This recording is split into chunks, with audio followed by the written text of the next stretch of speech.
Yeah. Okay. Hi, welcome everyone. Hello Please there. take a seat. If you're already sitting, Stand up. yeah, stand up. Unless Everybody you're in a swap. car. And then kind of, I guess, keep driving. It's probably the best advice we can give. Keep doing what you're doing. This is Ashkahn. This is Derek. That's why that might have sounded a little unrecognizable to you at first, because that is in fact not Graham. I've been on this show enough It's to Derek. be recognizable. Yeah, we all know Derek. Yeah, most people. Most people know Derek. If you don't, just come on over to Portland anytime and you can meet him. That's not true. He's happy. We'll put his address in the show notes so everybody can, I just moved. can go and so- say hi. Haha.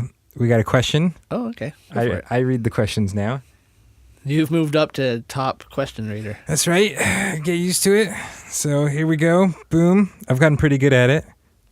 If I don't mind complimenting myself for your question. I'm just going to let you. For a second here. Our question for today. Do you give your staff any commissions for selling memberships or packages? Well, that was a good question. Thanks. Not the delivery. What? but the I thought question. that's... I don't really care about the question specifically. I think the delivery is really what's important here. Do we give commissions to our staff? No one asked you to do it too, Oh. okay? I guess that was better. Um, We've tried. we have tried. Yeah. Yes. Try is the operative word. We've tried a couple different things. We've tried group commissions. We've tried individual commissions. Yeah. I mean, so memberships specifically are the things we've done the most experimentation with because, our minds are really focused on bumping memberships. If there's one thing we're trying to put marketing effort into, it's getting more members and getting that conversion rate up. So it was when we thought about the idea of maybe trying to incentivize it or seeing if that helped with staff getting better at pitching memberships. That was definitely where our mind went, was putting it on memberships. And yeah, it's a tricky one. I mean, if you're going for it, a few of the logistics right off the bat. So what we've never done is given individual commissions to someone selling a membership, just because it seemed hard, or it just seemed like it was going to lead to conflict. Like, hey, I talked that guy up, and then Somebody they else called on the closed it. phone Yeah. 6 hours later, and all they did was call and buy a membership, and now the person they called is the one who gets the commission, or it was a little less fair for the people on our night shift who just don't get as many people. They don't just see as many customers as other people do. Some people are more naturally inclined to sell than others. Yeah, I mean, well, the goal is to get everyone to especially to encourage the people who are less inclined to sell. But for us, I mean, we asked the staff too. We're like, hey, what do you guys think? Would you prefer individual commissions or group commissions? And pretty much everyone wanted group commissions for all these reasons, and it just sounded way simpler. So we've never tried individual ones. We've just tried group ones. And one of the reasons I think commissions make most sense for memberships also is that it's recurring money. Right. So if you're giving a commission, even if, on the first sale, like, it's still beneficial to you as a business, because that's hopefully a member that's staying on for some period of time, and you're getting all those extra months of them being members. Right. And so how did it go? Well, I mean, so they all were on the same page of the payout. They were all kind of on the same page with selling memberships is important. Then what happened? It didn't really work. I mean, we've tried this a couple times, and to be honest, we've never really gotten to work. Well, and usually we hit these little pushes to increase memberships, especially incentivize them, when we've kind of hit a plateau. Like in this last round, we've tried to do it, and we were trying to get from one number to the next, and we just couldn't really break through that number.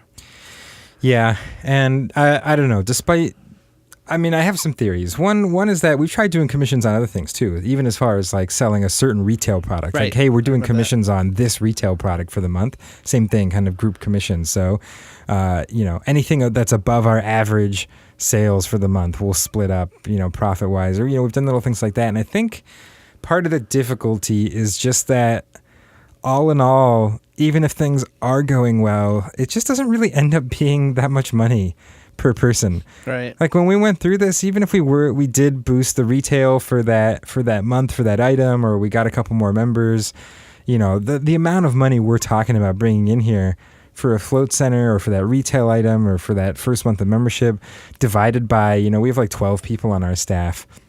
It ended up being like $15 a person. Like it just wasn't like significant enough to, I think, actually and I feel like people did try to change their behavior at the beginning. At the very least, I just feel like they were part of the team and understood that we had a goal as a company and trying to hit it. But we're not a company. We're not like selling a car or something where all of a sudden like a couple different sales can mean thousands of dollars in someone's pocket.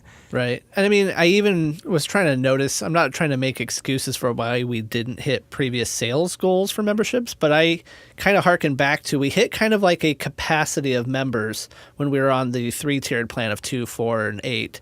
And we would get to like 100, 120 members, and then people would start dropping off. We couldn't really, again, get to that plateau. And I think where we're currently standing, we're kind of at that plateau where capacity plays an issue, right? So if you have 250 members and 6 tanks open 24 hours a day, there's only so many people who could float. If you try to push it to 300 members, there might be availability issues where members churn and drop off, and you're kind of treading water instead of increasing. Yeah. I mean, I've like even across a couple months where we've had when one month's been a lot lighter than another month, though, it's not like that has led to an increase in memberships. I mean, with our current members, I feel like our schedule has enough open space, unless we're really talking about like, they can't get in on Friday nights specifically, and that's what's driving them crazy. But like, I don't know. At the very least, whatever the idea is with the plateau, trying to add on a sales commission for our staff for memberships did not seem to overcome it. No. Like that wasn't something that pushed us past this plateau, I guess is what we can say. And so like the question is, if it's not commissions, what is it? We haven't figured it out I mean, and nor did commissions last time we tried this on memberships with our old membership structure some years ago. Nor did really commissions on any retail product. That's pretty much all we've done. We briefly did like a small referral Didn't program we do a thing 7 many a.m. years like ago. if you can fill 7 a.m. slots? That wasn't a commission. That was just us like Special offering membership. a discount for people. And I don't know. I mean, part of it is that we're limited in. Like, we're not going to give a commission on just normal floats because that's the base of our entire business, and all of our marketing is going to leading that. And there's not a lot of like sales that are happening for people. Right. We don't really sell a lot of packages or really bring up packages at all because we want people to focus on memberships. Mm-hmm. And then other than that, like retail items, like, there's just only so many things we sell in our shop. So we've tried commissions on all the things that made sense. And I don't know. For one reason or another, my guess is at least partially because even if things go well, the grand sum of money is really nothing that's too exciting. I know people's feelings and intentions versus like reality sets in. I know everybody wants a group commission. Nobody wants to feel singled out, and some people have better shifts and work more hours. Do you think maybe if we tried a test of individualized commissions, those who would sell would get a taste of that money, maybe sell even more, and maybe we'd break through that plateau? Yeah, it'd be interesting. We did do it, I will say, proportionally to how many hours people work. Right. So it wasn't just like a straight split. So that helped equalize things a little bit for people who are like one shift a week versus full time. I don't know. I mean, we'd have to deal with that whole thing of someone selling a membership, someone doing all the work to make the sale, and then that person just happens to do it with somebody else. Yeah, the traditional sales territory. Right. Yeah. I mean, mostly no one in our shop, like it was pretty unanimous that that nobody wanted to do it like that. And so that to me was enough to kind of knock it off the table of consideration. I'm just wired differently. You give me a little extra money for every reaction, and I'm going to sell the hell out of it. Yeah, I mean, it's interesting. We could try, but even still, I don't know. I guess we could try both upping the amount and changing it to be individually. I mean, the other thing is like, I feel like the proper incentive is for a member that stays on for any period of time, right? Like if you're signing up members, but what you're doing is like you figured out a way to get members to sign up for a month and then cancel. Right. That's not really what we want to be incentivizing. Like it's almost like we'll give you a commission of members that sign up for 3 months or longer. Right. Well, thankfully for our memberships, we have the 3-month minimum now. Yeah, they have to. So I guess for us it'd be like 4 months or longer, like Right. something to make it so that we're actually optimizing for those members who are really going to be members and stick with us. But I don't know, how much does that become the employee's fault who sold the thing versus just the fact that we should maybe be working more on member retention? we could do something along the lines of like that first month of sales goes towards the employee. Yeah. Yeah, it's interesting. And, profit sharing is kind of along these lines too. Right. It gets kind of equally complicated with how many people there are and what the profits actually are. Percent of hours contributed to the shop. Yeah. Yeah. And just like what you're taking home as a salary then comes out of profits. Like, I don't know. There's something about, I feel like the scale of business we are that makes some of these things that are more functional in bigger businesses just not quite as easy to implement. That's my hunch. Like, I bet if all these numbers were 10 times bigger than they were, and like we had 10 times as many customers and 10 times as much income and 10 times, all this sort of stuff, like these things would make sense a little bit more. So, we're in a unique situation. I'm often reminded that, we've been around for a long time. Our struggles is getting from 250 to 300 members. What about the people who have 20 members trying to get to 50 members? Do you think an incentivized program would help somebody like that? Well, at the very least, I think it would help encourage people to think about bringing up memberships. Right. So even if like the result is that only a couple more members come in, like maybe you did just get your staff for a month to be more conscious and practice pitching memberships to people, and there's some long-term benefits from that. If you had 20 members and you got 2 more this month, you increase your memberships by 10%. Yeah, definitely. Do that month over month.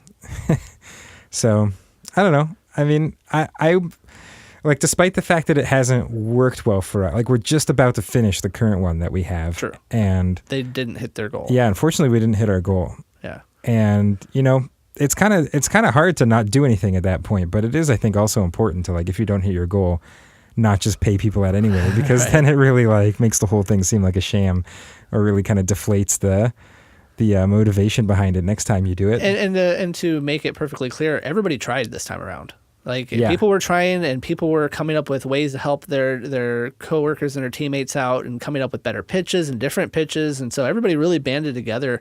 So I mean, if there was an incentive or a benefit, even though this round of incentivization failed, everybody's more aware of memberships.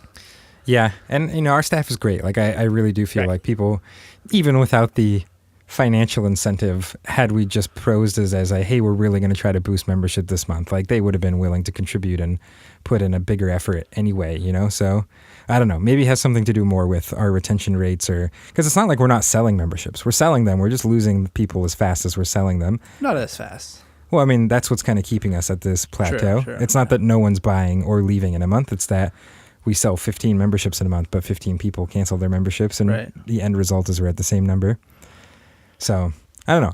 I despite the fact that it hasn't worked for us yet, I don't want to write off the concept entirely, because there's also something nice about the people in your shop feeling like they contribute and they get to see the benefits of that contribution as well. You know? I like it.